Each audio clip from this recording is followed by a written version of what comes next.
and we hope it does. We ask you to act under Chapter 7 to demand an immediate and unconditional ceasefire. That is the only way to bring to an end to the massacres, to secure the release of prisoners and hostages, to ensure humanitarian aid reaches all those in need, to end the forcible displacement of our people and annexation of our land, and to ensure the full withdrawal of Israeli occupation forces.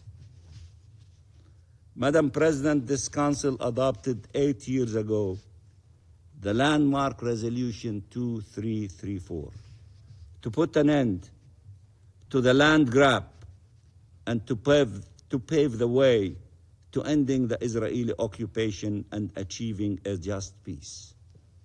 But unfortunately and expectedly, Israel persisted in pursuing its colonial agenda, flagrantly and wantonly breaching international law and UN resolutions.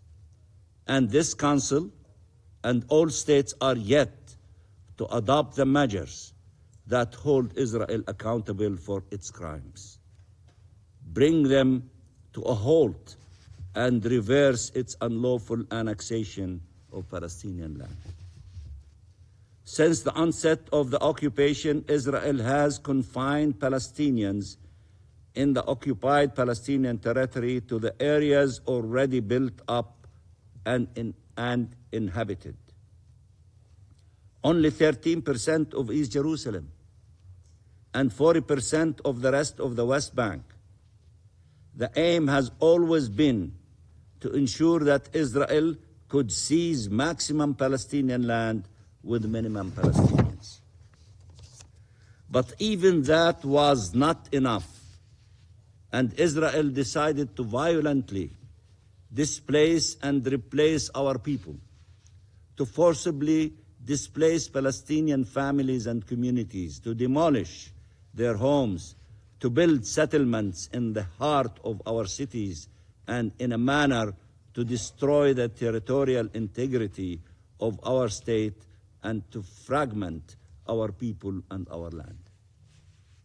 The ICJ has stated in no uncertain terms, and I quote, "The sustained abuse by Israel of its position as an occupying power through annexation and an assertion of permanent control over the occupied Palestinian territory and continued frustration of the right of the Palestinian people to self-determination violates fundamental principles of international law and renders Israelis' presence in the occupied Palestinian territory unlawful." End of quotation. The court called for an end of Israelis' unlawful presence in the occupied Palestinian territory as rapidly as possible and reminded all states and the UN of their obligations in this regard. Only resolute action and measures of accountability by the international community as a whole shall lead Israel to stop its methodical destruction of the Palestinian people, of the Palestinian state, of the two-state solution, and of the prospects of peace in our region.